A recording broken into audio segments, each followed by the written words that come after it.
Salut à tous et à toutes. Alors on se retrouve pour une petite vidéo de unboxing d'un jeu qui est un petit peu passé sous les radars, mais qui est un jeu assez intéressant puisque c'est un standalone, c'est pas une extension, c'est un standalone d'un autre jeu que j'ai beaucoup aimé et qui s'appelle Carnival of Monsters.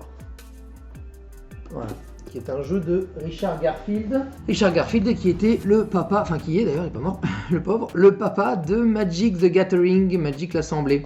Et récemment du The Hunger qui a l'air aussi assez sympathique.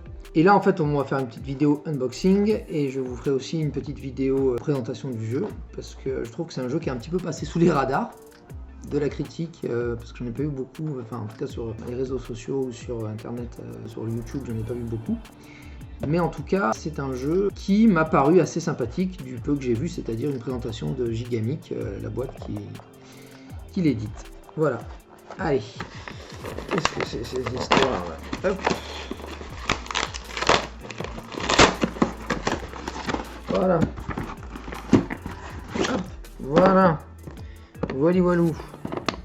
Voilà, le jeu en question c'est Monster Expedition, qui est un jeu de dés et de cartes en mode stop ou encore. Oh, la couverture est toute beauté. Bon, non seulement l'illustration qui est magnifique, mais en plus il y a une espèce d'effet de... Là, vous le voyez pas très bien, mais oui. Il y a une espèce d'effet de couverture lissée que j'adore, qui est du plus bel effet. Voilà, c'est un jeu pour les 12 ans et plus, de 1 à 4 joueurs, pour des parties d'environ une trentaine de minutes. Voilà, alors là on voit très bien le beau manuel de règles, qui comporte une dizaine de pages. Ouais, donc c'est un jeu, ouais, 15 pages. C'est facile à faire. Par contre, c'est pas Garfield qui l'a fait, donc c'est Alexander Pfister.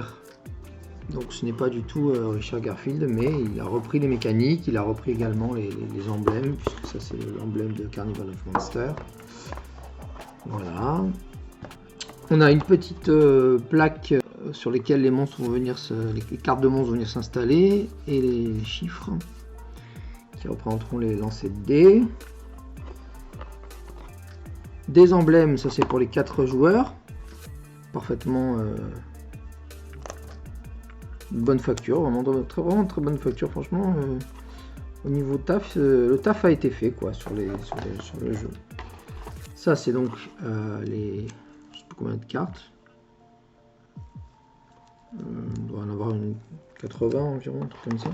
C'est un jeu très court, hein, vraiment, c'est pas du tout le grand frère qui est beaucoup plus long. Et ça c'est les campements, donc il y a 3 campements différents. Jaune c'est pour le ciel, bleu c'est pour la mer et vert, coïncidence ou pas, c'est pour la terre, tout à fait. Voilà.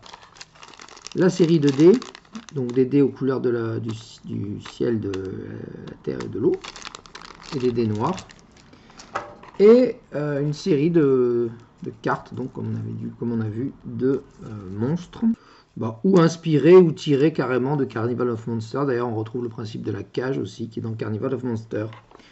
Voilà, un unboxing assez rapide, mais qui nous a permis de voir un petit peu le jeu. Et puis on va se retrouver pour faire une vidéo, pas une vidéo de découvrement, de découverte, voilà, du jeu en lui-même, de ses règles et tout ça. J'espère que ça vous a plu. N'hésitez pas à vous abonner, à poser un petit pouce bleu, maintenant qu'ils sont bleus, à activer la cloche bien sûr pour être tenu au courant des nouvelles vidéos. Bisous, bye bye, ciao ciao. N'oubliez pas, l'univers est un univers de jeu, alors jouons.